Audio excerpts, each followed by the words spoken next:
Hello and welcome to today's historic Best of 3 deck tech and gameplay video on Temur Ferocious.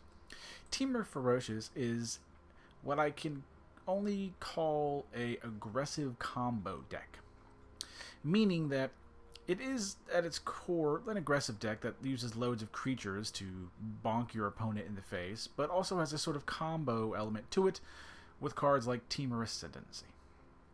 Temur Ascendancy, in the terms of the combo part of it, giving our creatures haste allows us to, in theory, generate a really big scary board, and if they all have haste, we can then swing in on one big combo turn.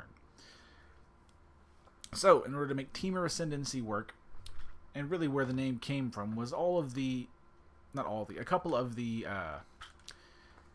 not old Khans cards, but the new Khans of Tarkir set, whose name I can't remember.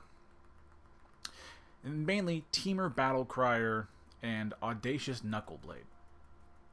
Both of these cards were the thing that finally pushed me over the edge into wanting to make something ferocious based for a long time.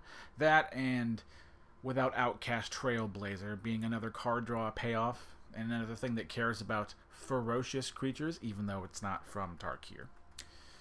Those cards, the Trailblazer, High Sweet Cat, Knuckleblade, Battlecrier, and Temur Ascendancy, basically made me want to make this list.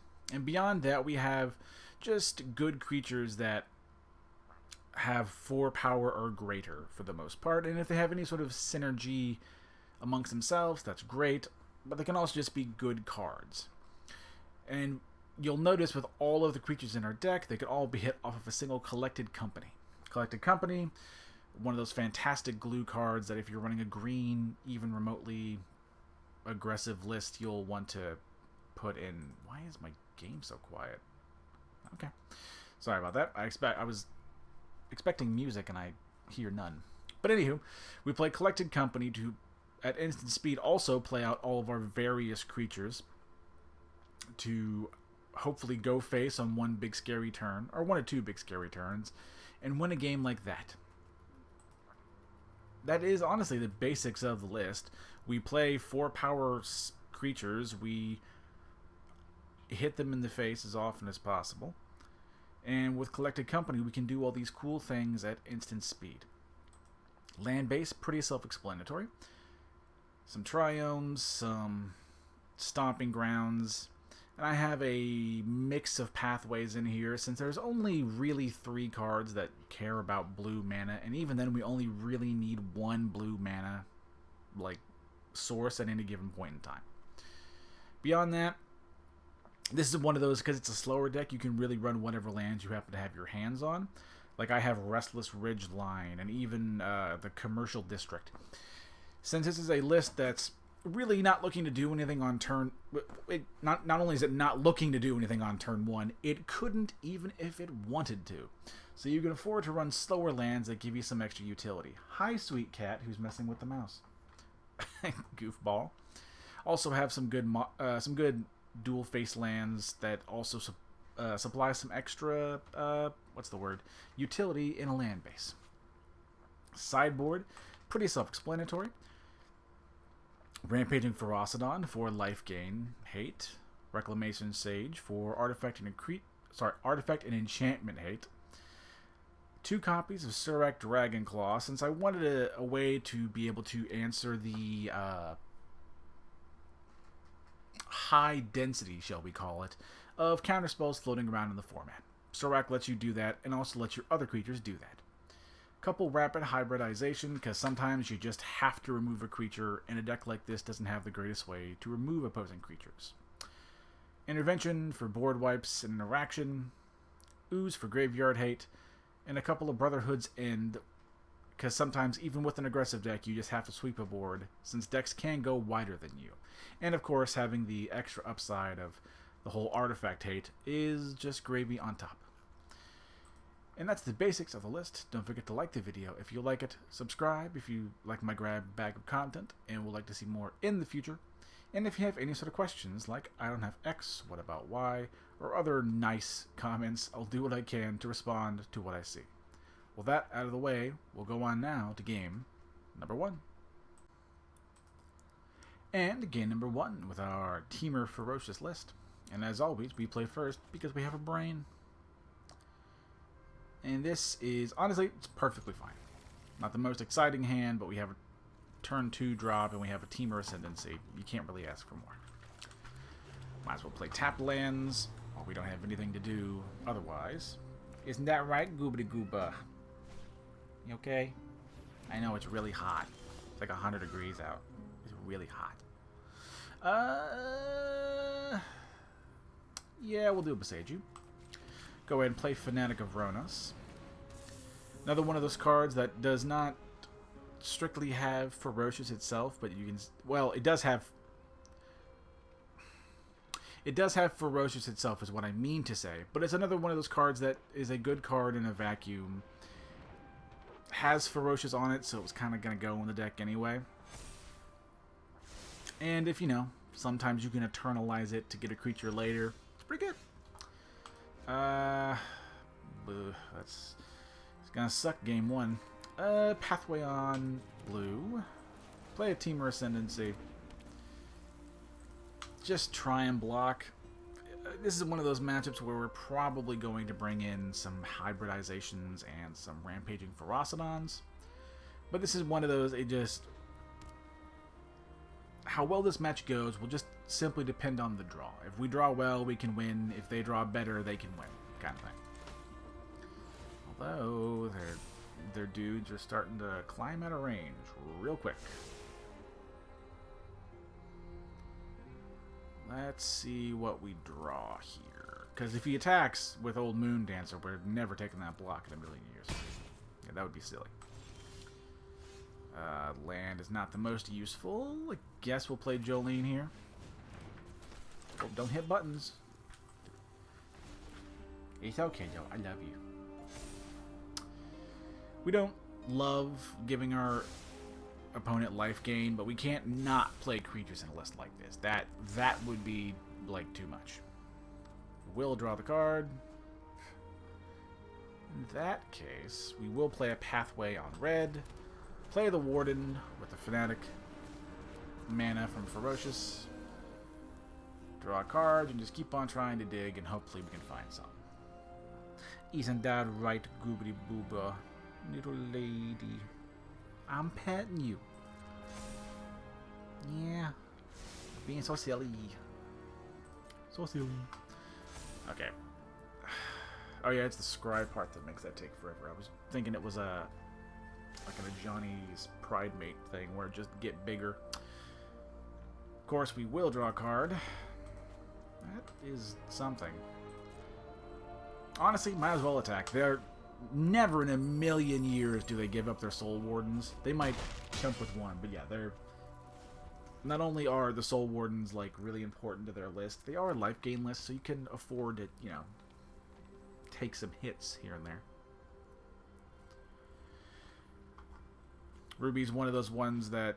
And this is where my brain got confused, where I said Fanatic of Rhonas didn't have it Ferocious, and it does. For whatever reason in my brain, I swapped Ruby and the Fanatic around. Ruby is one of those cards that doesn't explicitly have Ferocious itself, but as you can see, functionally has a payoff for Ferocious. We might just be dead, right?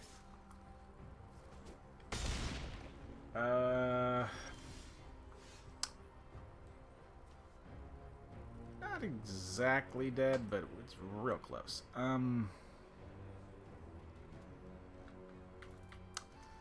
Not gonna draw any cards this turn. Do a Kenra. Guess we could take out a blocker there. Actually, no, we will sacrifice a treasure. Should have done that first, honestly. We are being... We're also being honest, I don't think this is gonna terribly matter. Our opponent's board is sufficiently large. I don't really have a whole lot to say about it. And yeah, we just die from the voice getting flying here, so there's no reason to continue this. It's one of those fair and square. They're doing, you know, very life-gainy things. I know it hot. Ferocidons, hybridizations. Maybe take out one company. Honestly, Earthshakers aren't the most helpful. Doing something, maybe a maybe a couple wardens can go out.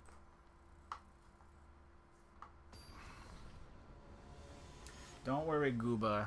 Once I'm done recording, we can turn on the fans and try and be as cool as we can today. Of course, again, go first. That's fine. It's not great, but with a Trailblazer, especially if we plot it, we can get the mana we need for Ascendancy. Unless, of course, Collect a Company is pretty good. I was gonna say unless we can find a blue source, but if we can, that does change our plans here a little bit. We will play the Forest. Would like to keep open the Bone Crusher Giant in case they play like a Soul Sisters or something. Basically, if we can stomp whatever they play, it's getting stomped. Ocelot Pride, perfect example. Stomp that immediately. Yes, hybridization. Stomping Ground, Pig Life. We will plot this because we're going to need the blue mana for an Ascendancy.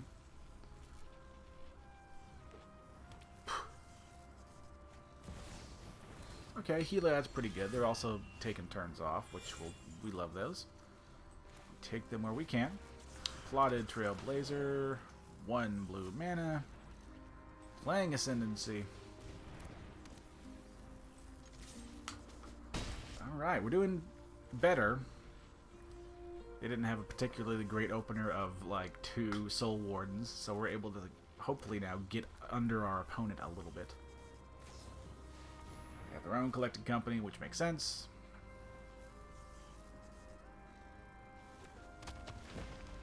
Oh, they're that one. Hang on.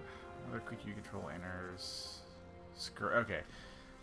To be fair, I haven't seen Scurry Oak in a minute, but we can get rid of it. We just can't do it profitably, but I don't think we have an option to, like, care. We'll take the card draw. Take that. 1 blue mana. We're going to hybridize their combo piece immediately. It'd be a different thing if we happen to have a Ferocidon right now, but we don't.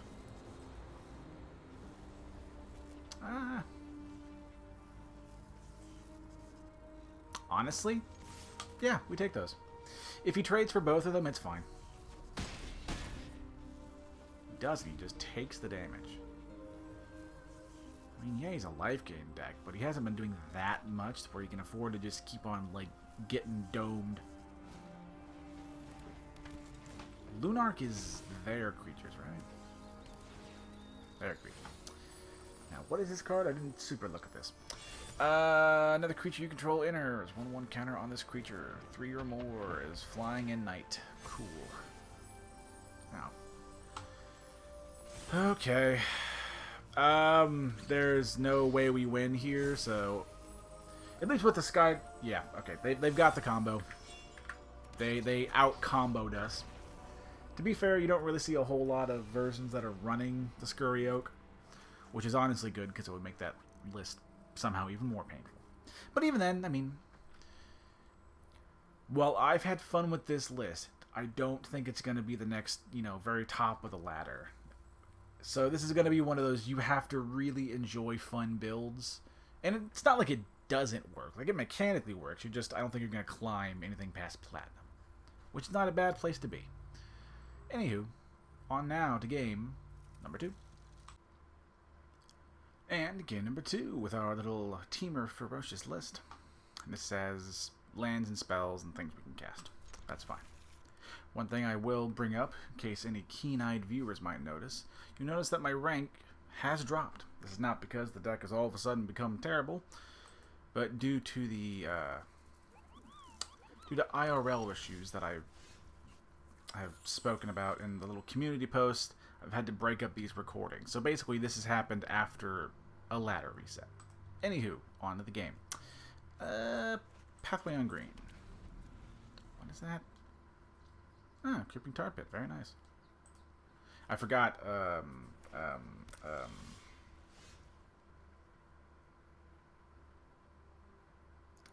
the space set has all the special cool lands. Mountain. We'll do Ruby. Why not? Hopefully give us a Collected Company next turn. If it lives. It's kind of a hugely important thing to sort of, you know, point out.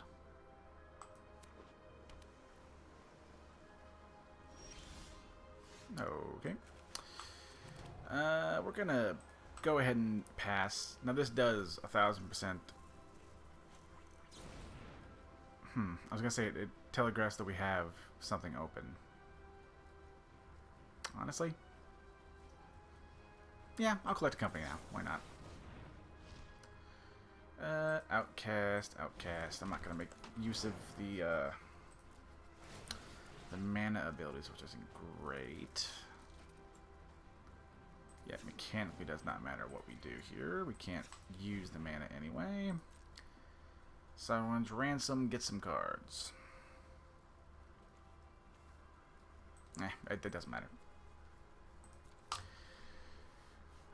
Anymore, I just, with those style effects, I have no real input on what they... I mean, yes, I mechanically have input on what they do. Well, that stinks. But I'm not going to sit there and, like, spaz too much about it. Sure, my turn. I guess we'll do a Forest, play a Fanatic, and an Earthshake Kenra. Just try and go face. They appear to be some kind of, like, Demiri control thing.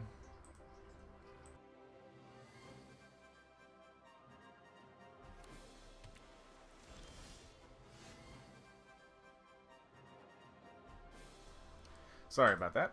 I mean, they have OG Counterspell. There's, like, nothing we can do, so we just gotta make them use it, really. Yeah, sure. Warden of the Chained. Why not? Something's going to get countered. This is another one of those moments where if it's going to get countered, it is. Can't really control it that much, so I'm not going to, like, freak out over what's countered or what's not. Although, this does mean we're probably bringing in a Sirach. I do have 3 green. Might as well exhaust.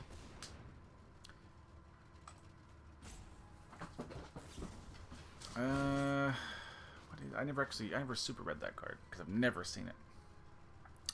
1 in a blue, instant kicker for the same cost. Top X cards of library, X number of lands you control. 1 into hand, spells kicked. 2 into hand. Rest into cool. If our opponent has another sweeper, then, like, oh well. Another one of those moments where there wasn't really a whole lot we could do.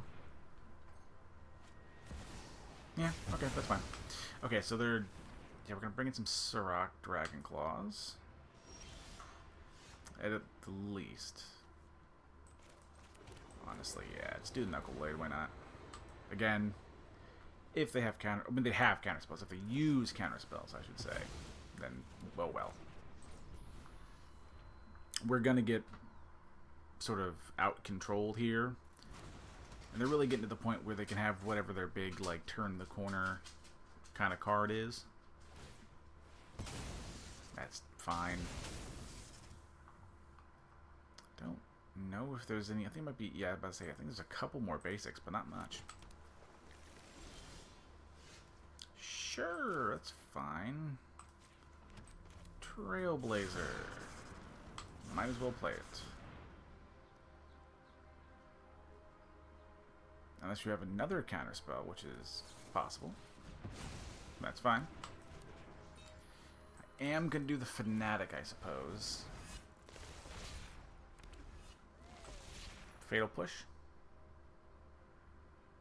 That's like the premier 1-drop removal. Yep, Fatal Push. If they super answer our stuff again next turn, I think we just kind of have to scoop. We're really at a point where we're out of gas, basically. We mechanically could keep going. There's just very little reason to do so. No point in using the exhaust ability when they can just turn on the Hall and kill my creature that way. Hi, Mr. Wiggles. Hey, buddy. Yep, looking pretty deep.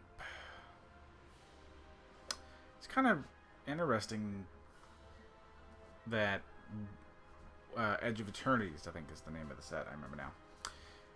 This is like a blue card that cares... It's a purely blue card that cares about the number of lands that you have is like kind of interesting. Don't know if that card's great because it's the first time I've ever seen it played, but yeah. And you have Cling to Dust in the main board. Okay. Yeah, it's... What am I... It's over.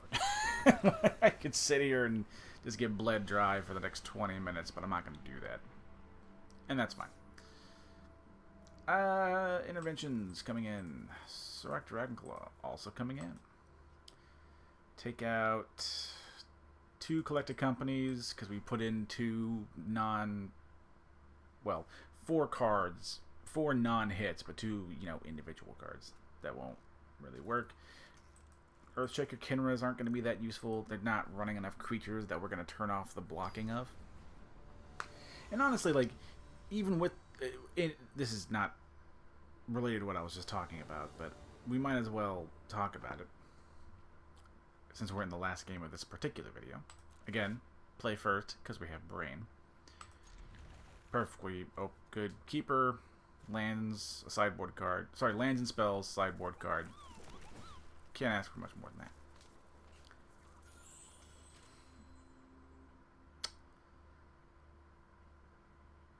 Honestly, nah. What I was going to say is that this list has been, like, fun for me. And one of those lists that I've... And I might have even talked about this in the last video. I apologize. It's been, like, 2 or 3 days since that recording. So, if I have talked about this already... Please forgive me.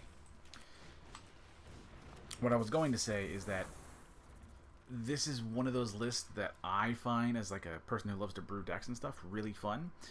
And it's one of these ideas that's like always sort of been in the back of my head for a long time now. I just haven't really had like the ability to...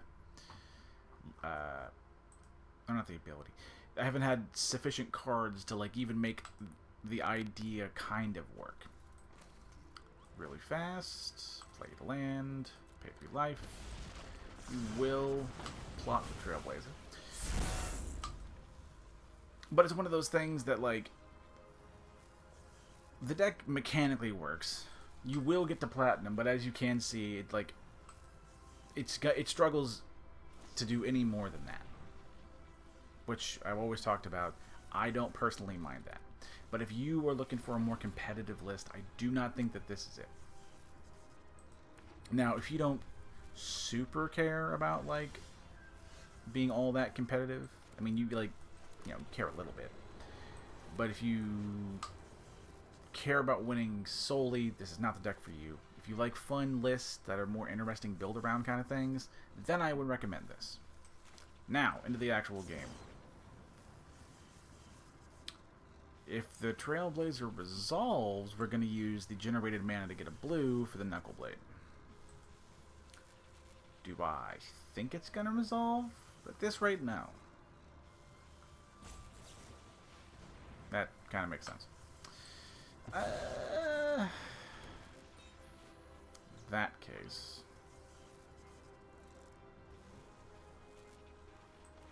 I'll just do a Fanatic of Rhonas. Why not? Might as well stomp their face. Get some mileage out of it.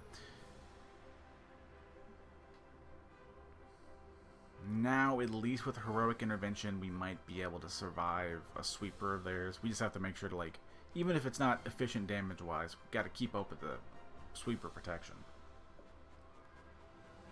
Hi, Jet. Hey, baby boy. I know it's hot. I was going to say, if he sweeps this particular board, I kind of don't care. will do the Bone Crusher. This might get countered. Not be the most surprised. Okay, so this was the Jin Emperor. It was clearly meant to be there, like, that's fine. It was clearly meant to be their late game turn the corner card, which is fine, honestly. This card is a perfectly fine, like, top end to a control deck, while still giving you, like, good interaction in the early game, where, like, a lot of them might not be able to. Honestly, that's fine. These are not the most impactful things to, I'm going to say, tap down. Even though, really, he's doing it for the discarding Conjuring thing. To, like, get extra copies of it and put it in and all that stuff. Those were not as explicitly about, like, the most efficient play in the world. Okay, now here's the million-dollar question. That's a blue mana. We'll do that. Yeah. Part of me wanted to turn on the Restless Ridgeline. I might even still do it. How much mana is that? It's 4. Well, that... Hang on. So I could do... You still keep open the Heroic Intervention. If need be. Don't attack with the Fanatic, because we do need... Well... Hang on, that untaps, right? Tap the target creature... yeah, we can attack with the Rhonas. Why not? Have the untap target the Fanatic. I was going to say I didn't want to tap it so I could keep open the Heroic Intervention, but I forgot the untap clause for a second on the Ridgeline. But this still keeps us having the option to, you know, use the intervention as such. And honestly, yeah, we'll take that. That's good. I don't think our sideboard plan terribly changes. We didn't find Old Dragon Claw, but, like, there's only 2 copies of it. We'll find it eventually. Still, like, the correct thing, though, to put in. Oh, man. While we're sitting here waiting. Or I guess even not. I don't mind the aesthetic of the whole Edge of Eternity space thing. But, like, this is clearly another one of those, like, top-down design sets of, like, what if Magic but in space? We'll keep this. This is okay. And I don't mind... I don't super mind it. Let me tone that statement down. I don't super mind it.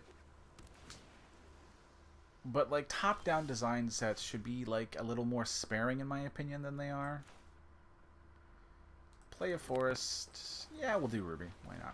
This will give us a potential collect a company next turn if it doesn't get pushed. Got pushed.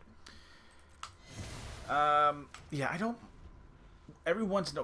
I remember when it was now. Every once in a while, I don't terribly mind top-down design sets. That can be fun. Be perfectly fine and acceptable sets. That's totally okay. But, like, just the amount of them recently is, like, I'm not the most in love with.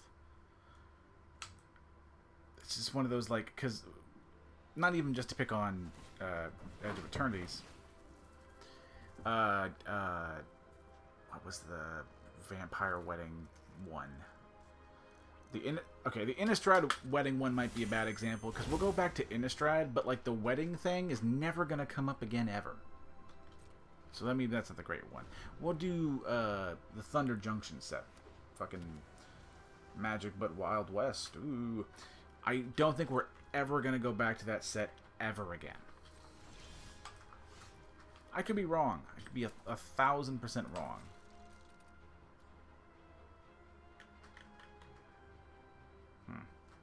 Yeah, we'll enter the tapped. We'll try and play a Battle Crier. It'll probably just get countered. The only reason why I didn't want to potentially use the Collected Company is that I don't want to, for lack of a better term, overshoot my Serac Dragonclaw if I don't have to. That's better. He says that, but does he do it anyway? Yeah, we'll play the Knuckleblade. Why not?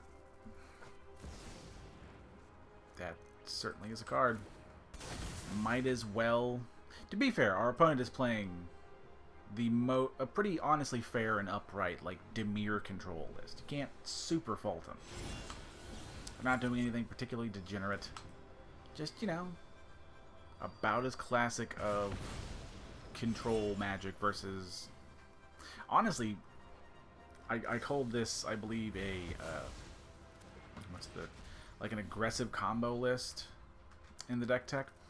One of the downsides of the combo part of it is that, like, combo decks just do good against, what's it called? Against combo decks, because if you can control out all of their, like, setup pieces and setup turns, which is what this deck really is trying to do in moments like this, the combo deck loses all steam and all power. Yeah. This card's, like, cool. It's fine. It's not exactly like a symbol of the team, but at instant speed, looking pretty deep, not bad. Get to that point where it's getting real unlikely. Yeah, we just have to, like, try and, like, resolve threats, and hopefully they resolve.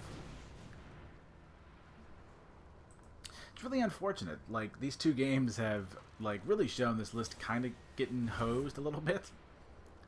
But yeah, it's like, it's a fun list at its core. But you have to like fun list. This is not a winner's list. It's one of those, an average deck. This, I would still consider this an average deck in the hand of an average pilot. Will get you to an average rank. But even then, I think you would struggle to eventually get to that average rank. You'd get there, you'd just be grinding for a little bit. Not to give up the sauce, but luckily after this particular recording, I am going to, you know... Oh, that's awful. You know what? More interaction, stuff going top. Either one of those is awful. Yeah, there's no way that didn't suck. What was I? Right. One of the cons of, one of the pros of this being the end of this particular video is that I get to move on to the next list that I was going to test. So I don't have to climb back up with this particular list. You know, did it before and that was fine. But it was not a, like, painless process. Yeah. Opponent sure is doing the thing. Well, that's hilarious. Sure. Yeah.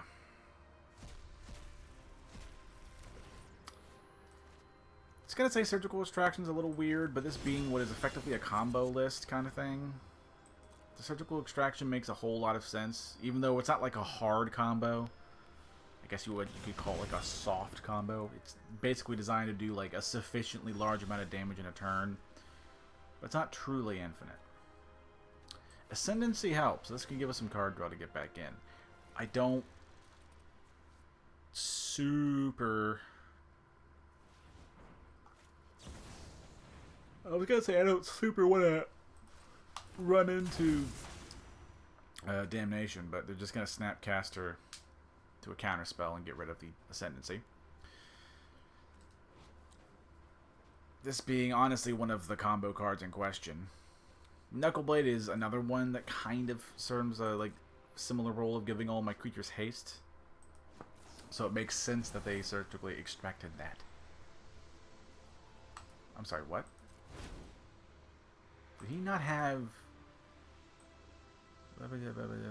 He didn't. Okay, so he didn't get back a counterspell because he didn't have one. Which, granted, if I was not making a video, I would probably have remembered that. Of course, he might have found something now. Yep. OG counterspell will do that to you. I think we still attack, though. Like, weirdly, the game's not over, and I think like we still have some go.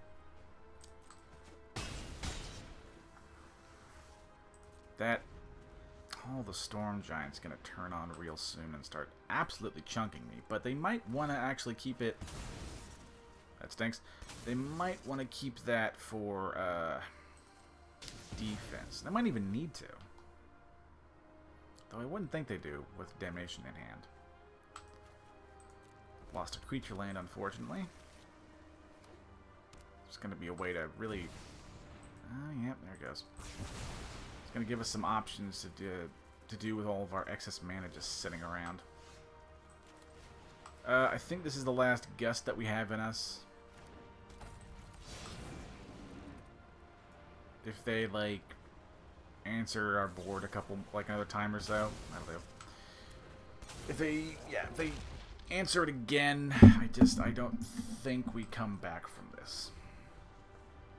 They're getting out of cards, or low on cards anyway. Ascendancy's pretty good. Give another counterspell though. I think that's it.